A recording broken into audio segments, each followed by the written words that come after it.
झालं का? बरं, ठीक आहे. बघा, वेन आकृती हा टॉपिक परीक्षेच्या दृष्टिकोनातून अत्यंत महत्वाचा आहे. कारण का की ह्या टॉपिकवर 100% प्रश्न विचारला जातो. म्हणजे पोलीस भरती असेल किंवा सरळ सेवा असेल किंवा मग सेंट्रल लेवलची कुठलीही एक्झाम असेल ना, तर त्या परीक्षेला 100% वेन आकृतीवर प्रश्न विचारतात.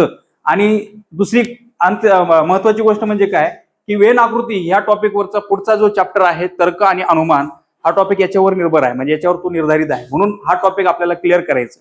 मग आता बघा, वेन आकृती कशाला म्हणायचं, वेन डायग्राम कशाला म्हणायचं, म्हणजे परीक्षेला तुम्हाला 2 पेक्षा जास्त घटक किंवा बाबी विचारले जातील आणि त्या बाबींचा संबंध आपल्याला चिन्हांमध्ये काय करायचं, व्यक्त करायचं. मग चिन्ह कुठले असतील, चिन्ह फक्त एकच असणार आहे, म्हणजे वर्तुळ. त्या वर्तुळामध्ये त्या 3 बाबी असतील किंवा 4 बाबी असतील, त्या बाबी आपल्याला काय करायचं, त्या वर्तुळामध्ये चिन्हांकित करायचं असतं. बरोबर की नाही? मग आता बघा, वेन डायग्राम शिकण्यापूर्वी आधी काय आपण बेसिक गोष्टी जाणून घेणार आहोत. 2 किंवा 2 पेक्षा जास्त बाबी असतील किंवा घटक असतील तर आपल्याला ते कोणत्या डायग्रामनी व्यक्त करायचंय, सर्कल. म्हणजे काय, वर्तुळ. या वर्तुळामध्ये आपल्याला काय करायचं, तो डायग्राम तयार करायचा आहे. बरोबर की नाही? आता बघा, वेन आकृती काढताना प्रमुख 3 शब्दांचा नेमका अर्थ काय होतो बघा. इथं सर्व, काही आणि एकही नाही असे शब्द आहेत बघा. 3 गोष्टी सगळ्यात महत्वाचं, हे कळणं गरजेचं आहे. मग सर्व म्हटल्यानंतर काय, नेमकं सर्व म्हटल्यानंतर काय, बघा एक उदाहरण दिलेलं आहे की सर्व ए हे बी आहेत. कारण की तर्क आणि अनुमान ह्या टॉपिकवर आपल्याला जास्तीत जास्त काय विचारलं जातात, असले प्रश्न विचारणार आहे. ठीक आहे ना? म्हणजे समजा पेन वह्या आहेत, काही खोडरबर हे पुस्तके आहेत, आहे की नाही, अशा प्रकारचे प्रश्न आपल्याला तर्क आणि अनुमान ह्या टॉपिकवर विचारणार आहे. मग तत्पूर्वी आपण हे 3 शब्दांचा नेमका अर्थ काय हे आपण जाणून घेणार आहोत. सर्व ए हे बी आहेत म्हणजे याचा अर्थ असा आहे की सर्व ए हे काय आहेत, बी आहेत असं सांगितलेलं आहे. मग आपण हा डायग्राम बनवताना नेमकं कसा बनवणार की सर्व एचा आपण एक छोटा वर्तुळ काढणार आणि हे काय आहेत, बी आहेत. मग आपण असं म्हणणार हे ए ची आकृती झाली आणि हे सर्वच्या सर्व ए कोण आहेत, बी आहेत. म्हणजे याचा अर्थ सर्व ए हे बी आहेत म्हणजे बी च्या आकृतीमध्ये पूर्णपणे ए हा समाविष्ट झालेला आहे. बरोबर की नाही? म्हणजे सर्वच्या सर्व ए हे काय आहेत, बी आहेत. म्हणजे याचा अर्थ काय, सर्वच्या सर्व ए बी च्या आकृतीमध्ये काय झालेले, पूर्णपणे समाविष्ट झालेला आहे. ठीक आहे. त्यानंतर दुसरं, काही ह्या शब्दाचा अर्थ काय होतं, पर्टिक्युलर म्हणजे काय, काही अंश वर्तुळ एकमेकांमध्ये काय झालेला आहे, गुंफलेला आहे. म्हणजे याचा अर्थ 2 बाबी असतील, मग 2 बाबी दिलेलाच इथं बघा. काही ए हे बी आहेत म्हणजे याचा अर्थ हे जर ए चं सर्कल असेल तर बी चं सर्कल आपल्याला इथं काढावं लागेल. ए आणि बी बघा, काही अंश म्हणजे ए चा काही अंश किंवा बी चा काही अंश एकमेकांमध्ये काय झालेला आहे, गुंफलेला आहे. ठीक आहे. म्हणजे हे दाखवायचं पर्टिक्युलर म्हणजे काही अंश, काही पर्सेंटेजेस काय आहेत, ए आहेत, काही पर्सेंटेज काय आहेत, बी आहे. मग त्याच्यामध्ये काय सांगितलं, तिसऱ्या शब्दाचा नेमका अर्थ काय, एकही ए हे बी नाहीत, निगेटिव्ह आहे. म्हणजे इथं काय, एकही ए बी नाहीत किंवा एकही बी ए नाहीत म्हणजे याचा अर्थ हे सुट्टे राहणार आहे. हा, ए आणि हे काय, सर्कल बी, म्हणजे ह्यांचा कुठंच स्पर्श झालेला दिसणार नाही. ठीक आहे. हे 3 शब्दांचा नेमका अर्थ कळाला तुम्हाला? ठीक आहे. चला आता पुढे जाऊ आपण. पुढे बघा, शब्दांचा व त्यांचे नमुने बघा. पहिला, आता नेमका आता काय काय कोणकोणते प्रकार आणि कसा कसा डायग्राम तयार करायचा आपल्याला हे शिकायचं. बघा, पहिला प्रश्न काय सांगतोय बघा. पहिला प्रश्न काय विचारलेला आहे आपल्याला की भारत, महाराष्ट्र, मुंबई. बघा, आपल्याला वेन डायग्राम शिकायचंय. वेन डायग्राम कशा पद्धतीने आपल्याला त्याचा आलेख तयार करायचा किंवा तो डायग्राम तयार करायचं, वेगवेगळ्या प्रकारचे डायग्राम आपल्याला तयार करावं लागणार आहे. मग त्यासाठी आपल्याला एक प्रश्न दिलेले, एक नमुने दिलेले आहेत, ते नमुने आपण या ठिकाणी अभ्यासू. बघा, भारत, महाराष्ट्र, मुंबई. आता हे 3 बाबी आपल्याला वर्तुळामध्ये काय करायचं, चिन्हांकित करायचं किंवा त्यांचा संबंध दाखवायचं. तर कसं दाखवणार आपण, बघा, भारत, महाराष्ट्र, मुंबई. आता हे 3 बाबी आहेत, 3 बाबी आपण कसं दाखवणार आहे, ठीक आहे ना? बरोबर ना? सांगा बरं. भारत, मग त्याच्या विस्तारावरून जर आपण ठरवलं की भारताची भूमी जास्त आहे किंवा भारत हा मोठा देश आहे, त्या भारतामध्ये काय आहे बाबा, महाराष्ट्र आहे. त्या भारतामध्ये काय आहे, महाराष्ट्र आहे. आणि त्या महाराष्ट्रामध्ये काय आहे, मुंबई आहे. म्हणून मुंबईची आकृती आपल्याला छोटी दाखवावी लागणार आहे. बरोबर की नाही? मग याचा अर्थ वरचा जो सर्कल आहे तो भारताचा असणार आहे, त्याच्या अंडर जो सर्कल आहे तो कशाचा असणार आहे, महाराष्ट्राचा असणार आहे. आणि त्याच्या आतला जो सर्कल असणार तो काय असणार आहे, मुंबई असणार आहे. का? कारण की भारतामध्ये काय आलेलं आहे, महाराष्ट्र, आणि तो महाराष्ट्रामध्ये काय आहे, मुंबई. बरोबर की नाही? असं मुंबईची आकृती आपल्याला मोठा दाखवावं लागतं, दाखवणार आणि त्याच्यामध्ये महाराष्ट्र दाखवून त्याच्यामध्ये भारत, हे चुकीचं आहे ना? हा, काय मुंबई मोठा आहे का दिसायला, किंवा क्षेत्रफळाने मुंबई मोठा आहे का? नाही. का मुंबईमध्ये भारत आलेलं आहे का भारतामध्ये? बरोबर की नाही? ते भारतामध्ये कोण आहे? महाराष्ट्र आहे. आणि त्या महाराष्ट्रामध्ये काय आलेलं आहे? मुंबई आहे. म्हणून आपली कोणती आकृती बरोबर असणार आहे? ही सार्वत्रिक आकृती आहे. ठीक आहे. मग याला काय म्हणायचं? समकेंद्री वर्तुळ म्हणायचं. याला काय म्हणायचं? समकेंद्री वर्तुळ. ठीक आहे. वर्तुळात वर्तुळ, वर्तुळात वर्तुळ. ठीक आहे. आता हा झाला पहिला घटक. आता दुसरा नमुना जो आहे बघा, दुसरा नमुना. आता दुसरा नमुना आहे काय म्हटलेलं बघा, 2 प्रश्न मी या ठिकाणी दिलेला आहे तुम्हाला. उदाहरणार्थ बघा, प्राणी, मांजर आणि कुत्रा. आता हे 3 बाबी आहेत. 3 बाबी आपल्याला काय करायचं? वर्तुळामध्ये दाखवायचे किंवा दर्शवायचे. ठीक आहे. प्राणी, मांजर आणि कुत्रा हे 3 सर्कल आपल्याला किंवा त्या सर्कलचा संबंध, या 3 बाबीचा संबंध सर्कलमध्ये कसं व्यक्त करणार? प्राणी, मांजर आणि कुत्रा. जर तुम्ही बघितलं, मांजर हा काय आहे? प्राणी आहे ना. तो प्राणीच्या गटामध्ये येणार आहे. तो कोणामध्ये येणार आहे? प्राणीच्या गटामध्ये. म्हणजे बघा, हा जो मोठा वर्तुळ असणार आहे तो असणार आहे कशाचा? प्राणी. कारण प्राणीमध्ये सगळेच आले ना, सगळे जानवर आले ना. मनुष्य पण प्राणीच आहे ना, आहे की नाही? सर्प सुद्धा काय आहे? प्राणीचे. मांजर, कुत्रा हे सुद्धा काय आहे? प्राणी. आणि त्या प्राण्यामध्ये कोण आला? कोण आलेले? मांजर. तो प्राणीच्या आकृती. कारण प्राणी ही जी संकल्पना आहे ती व्यापक आहे, खूप मोठा आहे ती प्राणी संकल्पना. आणि त्या प्राण्यामध्ये एक छोटस प्राणी आलेला आहे, तो म्हणजे कोणता? मांजर आलेला. बरोबर की नाही? आणि आता मला सांगा, कुत्रा. आता 1 मिनिट बघा. आता ही आकृती कशी बनवणार आपण? आता कुत्रा पण आलेला आहे बघा. हा कुत्रा पण काय आहे? प्राणीचे. मांजर सुद्धा काय आहे? प्राणी आहे. आपल्याला प्राण्याचा गट मोठा दाखवावा लागेल आणि मांजर आणि कुत्रा त्याच्यामध्ये दाखवावं लागतील. 2 सर्कल वेगवेगळे दाखवावं लागतील, आहे की नाही? हे दोन्ही सर्कल अटॅचमेंट दाखवता येणार आहे का आपल्याला? नाही. दाखवता येणार आहे का? नाही. कुत्रा हा घटक वेगळा आहे आणि मांजर हा घटक काय वेगळा आहे. पण तर दोन्ही घटक कशामध्ये येणार आहे? प्राणी या घटकामध्ये येणार आहे. कशामध्ये येणार आहे? प्राणी. ठीक आहे. प्राणी या घटकामध्ये कोण आलं? मांजर. आणखीन कोण? कुत्रा. बरोबर की नाही? मांजर आणि कुत्रा हे 2 सेपरेट दाखवावे लागतील. ठीक आहे. कळलं का? इथे सुद्धा बघा, आता पृथ्वी, समुद्र, सूर्य. आता हे कसं दाखवतात तुम्ही सांगा बरं? पृथ्वी, समुद्र, सूर्य कसं दाखवणार? आता हा प्रश्न किंवा हा घटक वेगळा आहे, लक्षात ठेवा. कसं दाखवणार आहे? हे बघा, पृथ्वी. अरे पृथ्वी आहे, कारण मोठा आहे. त्या पृथ्वीमध्ये काय आलेलं आहे? समुद्र. गुड, शाबाश. त्या पृथ्वीमध्ये काय आलेलं आहे? समुद्र आलेला आहे ना. पृथ्वीवरच आहे ना समुद्र, का दुसरीकडे कुठे आकाशात बिकाशात आहे का? नाही. तर पृथ्वीमध्ये समुद्र आहे. आणि आता सूर्य कशामध्ये दाखवायचं? त्या वर्तुळामध्ये दाखवायचं का आपल्याला? नाही. तो बाजूला, तो काय? तारा आहे. तो काय आहे? तारा आहे. आणि हे काय? पृथ्वी ग्रह आहे. आणि त्या ग्रहावर काय आहे? समुद्र आहे. पण सूर्य बघा, स्त्रिया, विधवा, आई. स्त्रिया, विधवा, आई. हे कसं दाखवणार आपण? स्त्रिया, विधवा, आई. बघा, सांगा बरं. स्त्रिया, विधवा, आई. मला सांगा, विधवा कोणाला म्हणतात? विधवा स्त्रियांनाच म्हणतात. ज्या स्त्रीचा पती, मग त्या स्त्रीला काय म्हणायचं? पण ते स्त्रियाचे ना, का पुरुष होतो का? नाही ना. मग तो स्त्रीची विधवा असेल किंवा ती आई असेल, हे दोन्ही घटक कशामध्ये येणार आहे? स्त्रियामध्ये येणार आहे. बघा, आता मी स्त्रीची आकृती मोठी दाखवणार आहे. ही झाली स्त्रिया. ठीक आहे. मग स्त्रियामध्ये कोण आलं रे? आई. आई हे घटक दाखवणार आपण. ठीक आहे. आई. मग मला सांगा, विधवा आपण असं म्हणू शकत ना, काही विधवा आई असू शकतात ना, बरोबर आहे ना? विधवा हा घटक मी कोणामध्ये समाविष्ट केला? काही अंश, थोडेफार आई अशा असू शकतात की विधवा असू शकतात, बरोबर की नाही? समजतंय का सांगतो मी? आणि काही विधवा आई असू शकतात. म्हणजे याचा अर्थ असा होतो, काही विधवा काय आहेत? आई आहेत. आणि काही आई कोण आहेत? विधवा. याचा अर्थ असा होतो. ठीक आहे ना? आता तुम्ही म्हणाल, सर विधवा अपत्य असेल किंवा नसेल तरी पण ती आई नाही होत ना. आई हे घटक कधी होईल? अपत्य असेल तरच आई हे घटक होणार का नाही? एखाद्या आपल्या स्त्रीला म्हणू शकतो का? एखाद्या समजा विद्यार्थिनी आहे, एखादी मुली म्हणजे तू आई आहे म्हणू शकतो का? नाही. ज्यावेळेस तिला पुत्रप्राप्ती किंवा तिला अपत्य असेल तेव्हा ती आईची उपाधी तिला मिळू शकते. आणि विधवा कधी होतो? आता विधवा काय आई असेल किंवा नसेल, ती विधवा असू शकतो ना, असू शकतात ना. ठीक आहे ना? ओके, कळलं का? हा डायग्राम कळलं का? स्त्रिया, विधवा आणि आई. ठीक आहे. नेक्स्ट पुढं बघा, जर एक घटक, पुढचा काय सांगितलेला नियम, जर एक घटक दुसऱ्या घटकात पूर्णपणे समाविष्ट असतो परंतु तिसऱ्या घटकाचा पहिल्या व दुसऱ्या घटकाशी काहीच संबंध नसतो, तेव्हा मग प्रश्न काय दिलाय की फुल, गुलाब आणि आंबा. फुल, गुलाब आणि आंबा. मग मला सांगा, फुलाची आकृती मोठी का गुलाबाची आकृती मोठी?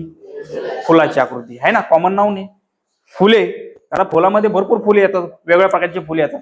मग त्या फुल ह्या घटकामध्ये आपण कोणता घटक दाखवणार? गुलाब आहे ना, गुलाब दाखवणार आहे ना. गुलाब एक विशिष्ट प्रकारचं फुल आहे, पण तो कशामध्ये येणार आहे? फुलांच्या आकृतीमध्ये गुलाबाची आकृती समाविष्ट झाली.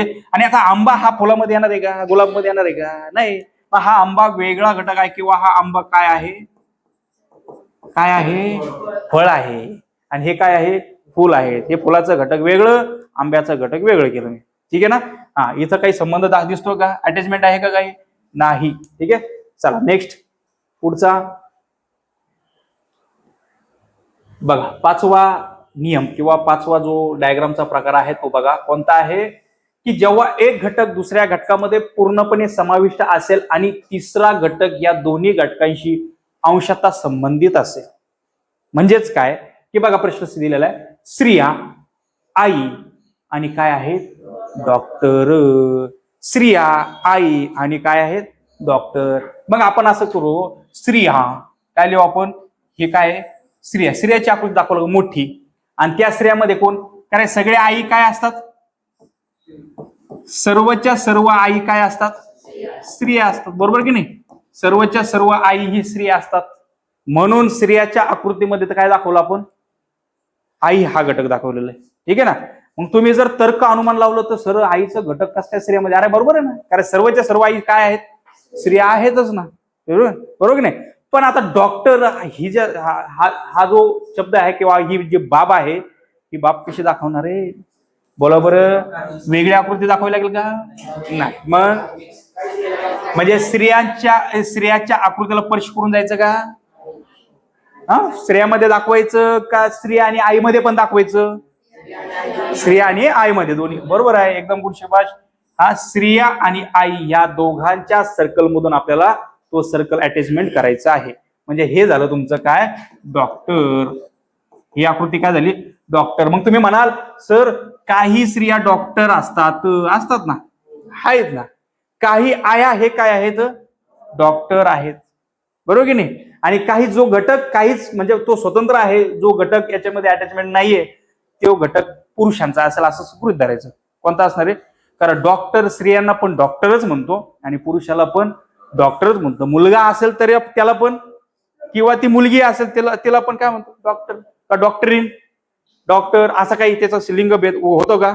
नाही. ठीक आहे. मग डॉक्टर हा घटक आपण काय केलाय? स्त्री आणि आईमध्ये आपण काय केलं? त्याला समाविष्ट केलेलं आहे. काही अंश समाविष्ट केलं, पूर्णतः समाविष्ट केलेलं आहे का? नाही. ठीक आहे, चला नेक्स्ट बघा. सहावा प्रकार काय? जेव्हा दोन घटक एकमेकांशी संबंधित असेल व तिसरा घटक त्या दोन्ही घटकामध्ये पूर्णपणे समाविष्ट असेल तर बघा, जलचर, भूचर आणि उभयचर. उभयचर, आभयचर नाही, ते उभयचर आहे. हे तीन बाबी कसं दाखवणार? हे तीन बाबी कशा दाखवणार सांगा बरं? तीन बाबी दाखवायचे. ठीक आहे ना. हे बघा, जलचर. आता मला सांगा, जलचर, उभयचर. आता मला सांगा, दोन्ही एक बेडूक हा जो प्राणी आहे ना, तो नेमका कोणता प्राणी ते सांगा बरं? कोणता आहे? उभयचर. दोन्ही पण आहे ना. दोन्ही म्हणजे काय? भूचर आणि जलचर. हे दोन्ही घटकामध्ये समाविष्ट दाखवायचं आपल्याला, कारण की दोन्ही घटकामध्ये राहतो तो जलमध्ये राहतो आणि जमिनीवर पण राहतो, आहे की नाही? दोन्ही मध्ये दाखवायचं. पण दोन्ही मध्ये दाखवताना आपण काय करणार आहे? हे दोन अटॅचमेंट करणार आहे, जलचर आणि भूचर. याला म्हणू आपण जलचर आणि याला म्हणू भूचर. आणि उभयचर कशामध्ये दाखवायचं आहे ना? भूचर वरच आहे हे बघ, भूचर, उभयचर. उभयचर कशाला म्हणायचं माहितीये का? पाण्यात पण राहतात, जमिनीवर पण राहतात, त्यांना काय म्हणायचं? उभयचर म्हणायचं. ठीक आहे. हा, म्हणजे हे बघा, हा बेडूक हा मला जर प्राणी दाखवायचा असेल ना, तर तो भूचर तो जमिनीवर राहू शकतो, हे बघ जमिनीवर जमिनी म्हणजे भूचरची आकृती जलचरमध्ये समाविष्ट झालेली आणि जलचरची आकृती भूचरमध्ये काही अंश समाविष्ट झालेले आणि दोघांच्या मधोमध काय दाखवलं मी उभयचर म्हणजे इथले जे घटक आहे इथले घटक दोन्ही ठिकाणी राहतात. याचा अर्थ साप पाण्यातला साप जमिनीवर राहू शकतो आहे की नाही. मासा हा घटक कशामध्ये येणार आहे जमिनीवर राहू शकतो का नाही.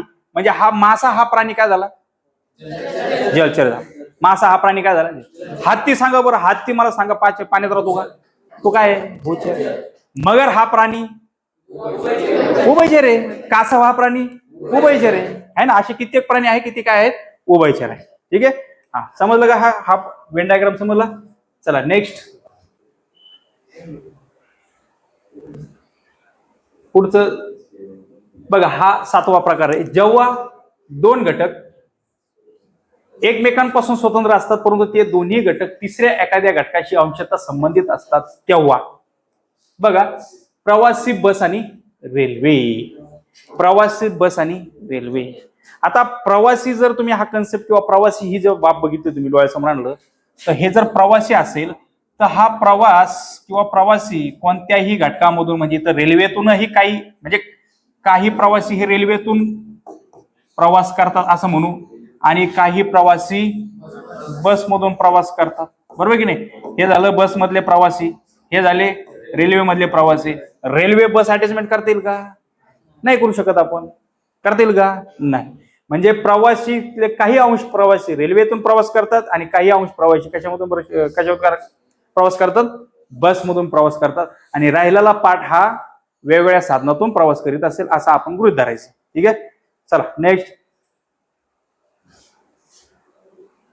बघा 8 नंबरचा नियम किंवा वेन डायग्राम काय सांगतोय. जेव्हा तिन्ही घटक एकमेकांशी अंशतः संबंधित असतात तेव्हा. म्हणजे बघा शिक्षक लेखक पुरुष. शिक्षक लेखक पुरुष. हा आता सांगा शिक्षक लेखक पुरुष. मग मला सांगा हे आपण जर पुरुष म्हटलो ही आकृती पुरुषाची असेल पण काही लेखक पुरुष असतात ना. काही लेखक काय असू शकतात पुरुष असू शकतात. बर मग मला सांगा मग लेखक पुरुष आहेत मग शिक्षक आहे ना. मग शिक्षक ही बाब आपल्याला ह्यांना ह्या दोघांमध्ये अटॅचमेंट दाखवावं लागणार आहे.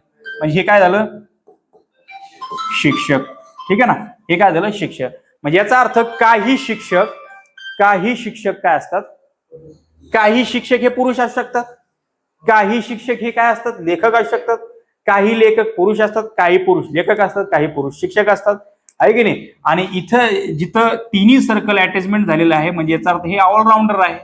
हे काय आहे ऑलराऊंडर म्हणजे हे पुरुष पण आहेत हे लेखक पण आहेत आणि हे काय आहेत शिक्षक पण आहे. ठीक आहे ना. म्हणजे हे तीन बाब एकमेकांशी काय पाहिजे अटॅचमेंट पाहिजे काय अंशतः काय पाहिजे गुंफलेलं पाहिजे. ठीक आहे समजलं का हे. आणि आता पुढे बघू पुढे आहे का एकदा खात्री करू द्या. हा आता हा 9वा वेन डायग्रामचा प्रकार आहे. काय सांगितले जेव्हा दिलेल्या 3 घटकापैकी बघा बरं का जेव्हा दिलेल्या 3 घटकापैकी एक घटक हा दुसऱ्या घटकात पूर्णपणे समाविष्ट असेल व तिसरा घटक हा फक्त बाहेरील घटकाशी काही अंश संबंधित असेल तर बघा वडील पुरुष बालक बघा 3 घटकापैकी एक घटक हा दुसऱ्या घटकात पूर्णपणे समाविष्ट. मग काय रे कसं दाखवणार आपण कोणते 2 सर्कल एकमेकांमध्ये समाविष्ट पुरुष आणि वडील. मग मला सांगा हे आपण असं करू हे कोण आहेत पुरुष आहे असं म्हणायचं ना. हे काय आहेत पुरुष. पुरुषामध्ये वडील आणि बालक काही पुरुष बालक आहेत असं दाखवा लागेल ना. काही पुरुष काय आहेत बालक आहेत. म्हणजे याचा अर्थ काय रे बाबा आता हे बालकाची आकृती वडिलांमध्ये होईल का समाविष्ट होईल का वडिलांमध्ये नाही होणार बरोबर की नाही. कारण ते काय आहेत काही बालक काय आहेत पुरुष आहेत. पुरुष म्हणजे मुलगा आहे ना जेंट्स आहे ना मेललाच काय म्हणतो. मग काही बालक काय आहेत पुरुष आहेत पण काही बालक वडील होऊ शकतात का आहे की नाही. बालकाला कधी वडील म्हटलेले तुम्ही नाही. ठीक आहे ना आहे की नाही. म्हणजे काही बालक पुरुष आहेत काही पुरुष काय आहेत बालक आहेत. पण उर्वरित जो भाग आहे जो स्वतंत्र आहेत तो याचा अर्थ काय कोण असणार आहे मुली असणार आहे. बालक हा शब्द कोणाला लागू होतो कोणाला लागू होतो? लहान लहान मुलांना. मग ती मुलगी असेल किंवा मुलगा असेल. ठीक आहे ना, समजलं? चला नेक्स्ट